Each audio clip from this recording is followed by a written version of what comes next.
Good morning, fellow Bible readers, and welcome back to the channel. Today is July 6th, and our scripture reading covers 2 Kings 14 and 2 Chronicles 25. Now, these two chapters tell essentially the same story from a slightly different perspective, and they really highlight some of the powerful themes that are very relevant to us today. Both chapters focus on the reign of a king named Amaziah who ruled over Judah.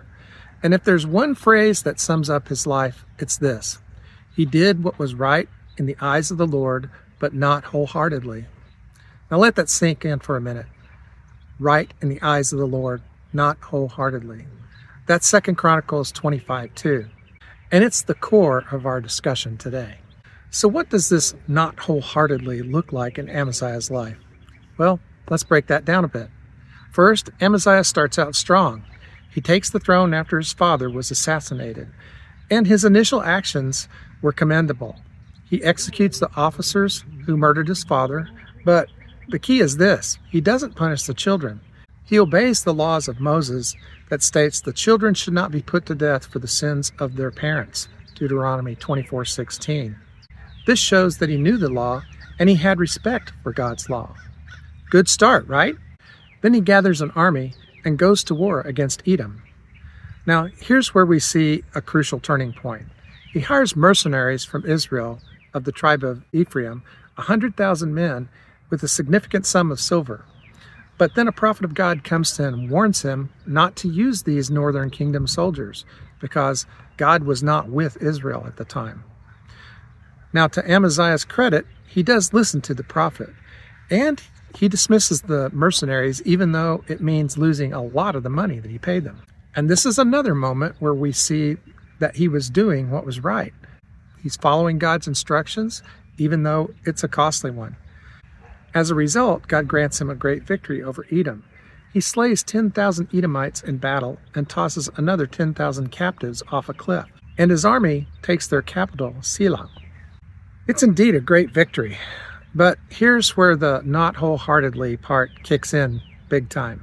Just after this incredible God-given victory, Amaziah brings back the idols of Edom and starts worshiping them. Can you believe it? He had just seen God's powerful work on his behalf, and his immediate response was to embrace the very gods of the defeated enemy. This is the epitome of a half-heartedness. It shows a shallow faith and a lack of true devotion. He wanted God's blessing, but he wasn't willing to give God his undivided loyalty. Now the prophet confronts him again, asking, "Why have you gone after the gods of these people, who couldn't even rescue their own people from your hand?" 2 Chronicles 25:15. But this time Amaziah isn't listening, and he silences the prophet. This leads us to his downfall. Arrogant from his victory and perhaps emboldened by his idolatry, Amaziah challenges the king of Israel, Jehoash, to battle. Jehoash's response is sort of a parable, essentially calling Amaziah small, arrogant, a thistle prickling a fight with a mighty cedar tree.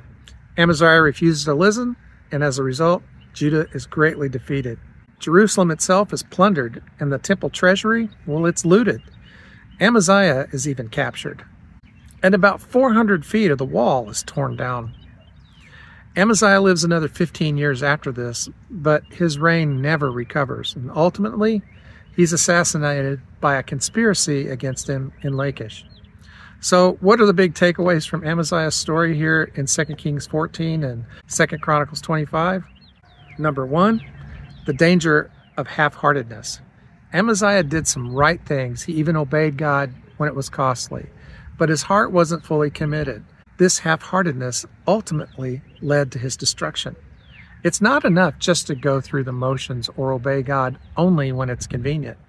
God desires our whole heart, our complete devotion. Number two, the consequence of disobedience and idolatry. Amaziah's turn to idolatry after a miraculous victory is a stark warning. When we forget God's goodness and turn to other things for security and satisfaction, well, there's always going to be a consequence. And number three, the importance of listening to God's voice. Amaziah listened to the prophet once, and it led to victory. He stopped listening, and it led to ruin. We need to be careful not to silence or ignore the voice of God whenever it comes through his word, prayer, or wise counsel. Amaziah's story isn't just ancient history.